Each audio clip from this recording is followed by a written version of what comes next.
नव प्रभात की बेला लाए फिर से नई उमंग, परमात्म रंग संग यहाँ सजेंगे जीवन के सब रंग, सब रंग, सब रंग। नमस्कार, सुप्रभात। स्वागत एक बार पुनः आप सभी का सब रंग कार्यक्रम में।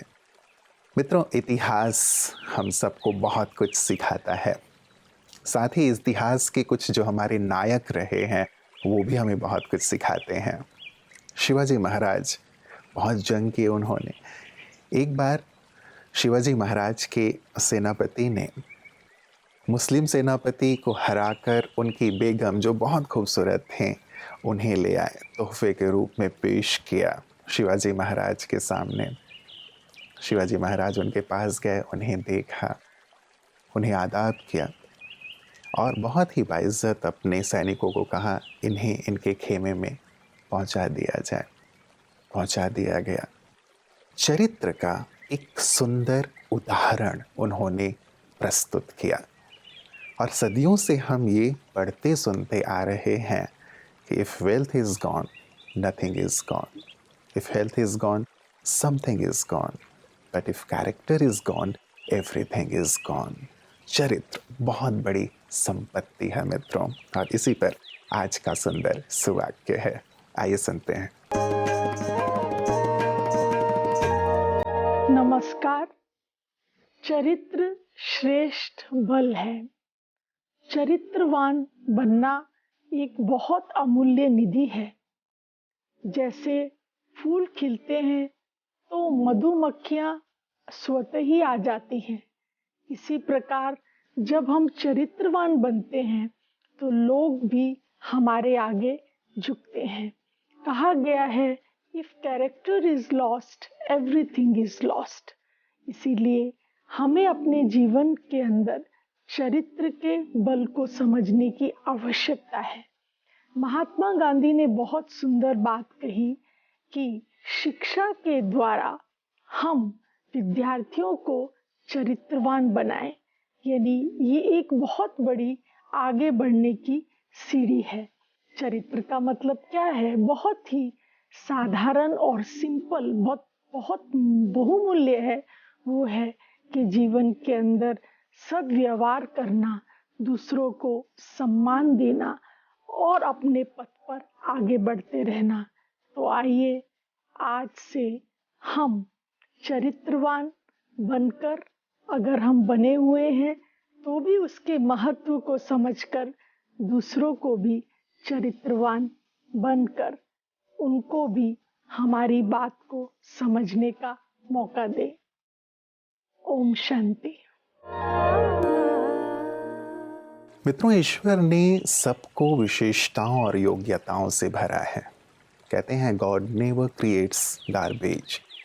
ईश्वर ने सब कुछ जो बनाया है, सब में कुछ ना कुछ अच्छाइयाँ भरी हैं। लेकिन मुसीबत तब पैदा हो जाती है जब एक व्यक्ति अपनी विशेषता को छोड़कर, उसे ना देखकर दूसरे की विशेषता को, दूसरे की सफलता को देखना शुरू कर देता है और कंपेयर करना शुरू कर देता है। यहाँ उसकी खुशी गुम हो जाती है। यदि चाँद सूर्य से अपनी तुलना करने लगे या सूर्य चाँद से अपनी तुलना करने लगे तो बताएं कितनी गड़बड़ी पैदा हो जाएगी। दोनों की अपनी खासियत है। इसलिए अध्यात्म हमें ये सिखाता है, आप रीस ना करें लेकिन रेस करें। किसी से कंपेयर ना करें खुद को, लेकिन एक हेल्दी कंपटीशन ज़रूर करें। और ऐसा ही है सुंदर आज की सेहत की बात, जिसे डॉक्टर गिरीश पटेल जी हम सबके सम्मुख रख रहे हैं। आइए सुनते हैं। नमस्कार। वर्तमान युग में स्पर्धा इतनी बढ़ी है कि हर व्यक्ति अपने आप को दूसरों से कंपेयर करता है, या तो उसको अपने आप को करना पड़ता है। परंतु कंपैरिजन से कैसे बचे? सबसे पहले तो याद रखिए कि आप एक यूनिक व्यक्ति है। आपकी फिंगरप्रिंट इस दुनिया में यूनिक है। आपके सर का एक बाल इस दुनिया में यूनिक है। तो जब इतनी विशेषता है तो हम कंपैरिजन क्यों करें? दूसरा, आपकी जो विशेषताएं है उस पर ध्यान दो, उस पर आप फोकस करो, क्योंकि जिस पर आप फोकस करेंगे वहीं पर आप आगे बढ़ेंगे। लॉ ऑफ अट्रैक्शन सबने सुना है, तो इसलिए फोकस जो आपकी विशेषता है उन पर करिए। और तीसरा है कि कंपैरिजन करनी ही है तो अपने आप से करिए कि आज से 4 साल पहले या बचपन में मैंने यह किया था, अभी भी कर सकता हूं। पहले कितना मैं शांत था, आज वापस मैं शांत हो सकता हूं। ऐसे बहुत सारी कंपैरिजन अपने आप से करो तो उल्टा आप जीवन में आगे बढ़ेंगे। ओम शांति। तो जो हमें मिला है उसमें हम संतुष्ट रहें और अपनी योग्यता, काबिलियत को पहचाने भी और उसे बढ़ाते चलें, ताकि दूसरों को भी हम सुंदर सीख दे पाएं। तो कंपेयर नहीं करेंगे लेकिन अपनी विशेषताओं को आगे बढ़ाएंगे। इन्हीं सुंदर संकल्पों के साथ आइए चलते हैं अपने अगले सेगमेंट की ओर, जो है विशिष्ट जन की बातें विशेष।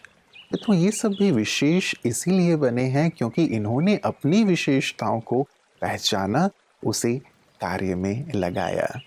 दूसरों से तुलना नहीं की, लेकिन तुलना खुद से की।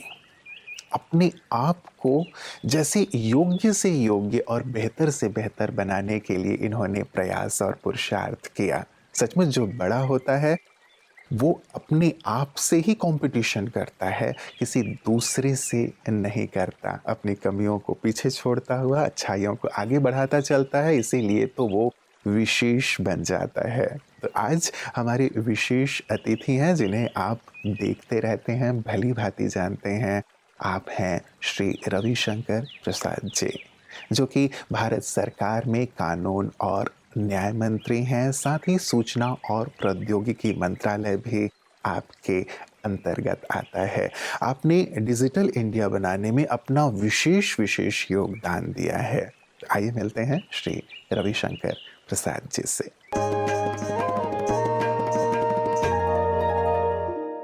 कि भारत सिर्फ मिट्टी का टुकड़ा नहीं है, भारत एक सनातन परंपरा का बहुत बड़ा वाहक देश है, जहां आध्यात्म, चेतना, बड़ी सोच, वसुधैव कुटुंबकम, सर्वे भवन्ति सुखिनः सर्वे सन्तु निरामया, बिल्कुल, ये जो पूरी सोच है तो ये भारत की आदि परंपरा है और हम सभी उसके संवाहक हैं जी। तो आधुनिक भी होना चाहिए, लेकिन अपनी परंपराओं से प्रेरणा भी प्राप्त करनी चाहिए। ब्रह्मा कुमारी को आपके माध्यम से इस पूरे आंदोलन का अभिनंदन करना चाहूंगा। ब्रह्म पिता ने बहुत बड़ा काम शुरू किया, आज दादी माँ उसको आगे बढ़ा रही हैं जी। सारे लोग आगे बढ़ा रहे हैं विभिन्न प्रकारों से।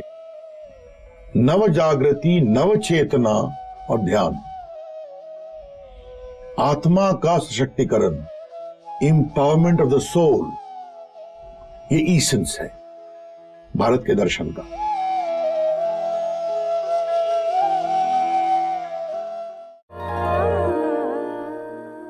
मित्रों, अनेक बार आप अपनों को, अपने साथियों को ये कहते हुए सुनते होंगे या खुद भी ये महसूस करते होंगे कि मेरी जो ये फलानी आदत है मैं छोड़ना तो चाहता हूँ लेकिन छोड़ नहीं पा रहा हूँ। व्यसन है, नशे की आदत है, छोड़ना चाहता हूँ, छोड़ नहीं पा रहा हूँ। गुस्से की आदत है, छोड़ना चाहता हूँ, छोड़ नहीं पाता हूँ। अनेक बार हम ये सुनते हैं। क्या इलाज है, क्या समाधान है, ये हमें पता नहीं चलता कि हम चाह रहे हैं अब देखो ईश्वर की मर्जी जब होगा तब छूट जाएगा। ब्रह्मा कुमारियाँ यही विशेष सेवा कर रही हैं। जिन्हें आप छोड़ना चाहते हैं उन्हें छुड़ाने में मदद करती हैं और जिन्हें ग्रहण करना चाहिए उसे ग्रहण करने में मदद करती हैं, जिसे हम रोज़ ही इनके सुंदर सेवा कार्यों में देखते हैं। आइए देखते हैं पीस न्यूज़ हाइलाइट्स में कि ये सुंदर सेवा ब्रह्मा कुमारियाँ कहाँ कहाँ कर रही हैं। देश की शान आत्मनिर्भर किसान का संदेश देते हुए ब्रह्मा कुमारी संस्था के ओम शांति रिट्रीट सेंटर गुरुग्राम में आत्मनिर्भर किसान अभियान का भव्य आगाज किया गया। दादी प्रकाशमणि ऑडिटोरियम में आयोजित कार्यक्रम में हरियाणा के कृषि एवं किसान कल्याण मंत्री जेपी दलाल, ORC की निदेशिका BK आशा दीदी एवं ब्रह्मा कुमारीज के कृषि एवं ग्राम विकास प्रभाग की संयोजिका BK राजकुमारी ने हरी झंडी दिखाकर अभियान का शुभारंभ किया। कार्यक्रम में तिलक, बैज एवं अभियान के ध्वज के द्वारा भी सदस्यों ने अभियान की तैयारी की। कार्यक्रम में मुख्य अतिथि के रूप में बोलते हुए हरियाणा सरकार के मंत्री माननीय जेपी दलाल ने कहा कि ब्रह्मा कुमारी इस द्वारा किसानों के सशक्तिकरण के लिए आयोजित ये अभियान प्रेरणास्पद है। ब्रह्म कुमारी जैसी संस्थान जो नीचे मूल तत्व है हमारा, मानवता का पेट भरने वाला अन्नदाता, उसकी चिंता करते हैं, तो हमारे भारत को आगे बढ़ने से, भारत को उसी पुरानी जगह पहुंचाने में कोई रोक नहीं पाएगा। साथ ही उन्होंने कहा कि अगर प्राकृतिक और जैविक खेती में किसानों को प्रारंभ में घाटा होता है तो सरकार उसकी भरपाई करने को तैयार है। सरकार कृषि उपकरणों को सस्ते और उचित दामों पर किसानों को उपलब्ध कराएगी। राजयोगिनी BK आशा ने भी अपनी शुभकामनाएं दी। हम अनाज धरती से ले सकते हैं, श्रम से ले सकते हैं, परंतु आपके अंदर कठिन परिस्थितियां हमारे सामने आती हैं, उनका सामना करना पड़ता है। ये सब काम कौन करेगा? कार्यक्रम में 3000 लोग मौजूद रहे। आत्मनिर्भर किसान अभियान के तहत 10 अलग अलग अभियान निकाले जाएंगे और देश भर में शाश्वत यौगिक खेती को अपनाने के लिए किसानों को प्रोत्साहित किया जाएगा। चलते चलते मित्रों बिल्कुल अंतिम पायदान में हम पहुंच गए हैं और बात आज हमने चरित्र की थी, तो एक बहुत ही सुंदर प्रसंग के साथ आपको छोड़ा जा रहा हूँ। विवेकानंद जी विदेश में भ्रमण कर रहे थे, सड़क पर टहल रहे थे। एक बहुत ही खूबसूरत महिला उनके पास आई। उन्होंने कहा, मैं आपसे विवाह करना चाहती हूँ। विवेकानंद जी ने कहा, सन्यासी थे, विवाह तो वो कर नहीं सकते थे। उन्होंने कहा, आप मुझसे विवाह क्यों करना चाहते हैं? तो उस खूबसूरत महिला ने कहा कि मैं चाहती हूँ कि आपकी तरह ही खूबसूरत, आपकी तरह ही बुद्धिमान, आपकी तरह ओजस्वी एक पुत्र पैदा हो जब हम दोनों विवाह करें तो। विवेकानंद जी मुस्कुराए। उन्होंने कहा कि ये तो कहा ही नहीं जा सकता कि जो हमारा पुत्र होगा वो बिल्कुल मेरी ही तरह ओजस्वी और विद्वान होगा, खूबसूरत होगा। आप ऐसा क्यों नहीं करते कि आप मुझे ही अपना पुत्र स्वीकार कर लेते? तो आपका जो एक संकल्प है कि मेरा पुत्र मेरी तरह अर्थात विवेकानंद की तरह ओजस्वी हो, विद्वान हो, खूबसूरत हो, तो आपका ये संकल्प भी पूरा हो जाएगा। ये है मित्रों चरित्र। डगमगा ना जाना, लेकिन अपने चरित्र में दृढ़ रहना, जो आदर्श के रूप में गाया जाता है। वो कहते हैं ना, इत्र लगा के तो कोई भी खुशबू पैदा कर सकता है, लेकिन असली और मज़ेदार बात तो तब है, दमदार बात तो तब है कि जब हमारे किरदार से, हमारे चरित्र से खुशबू आए और हम एक आदर्श सबके सामने प्रस्तुत करें। इस पर गहराई से ज़रूर विचार कीजिएगा और आप इस चरित्र की खुशबू से महकते रहें। इन्हीं शुभकामनाओं के साथ नमस्कार, ओम शांति।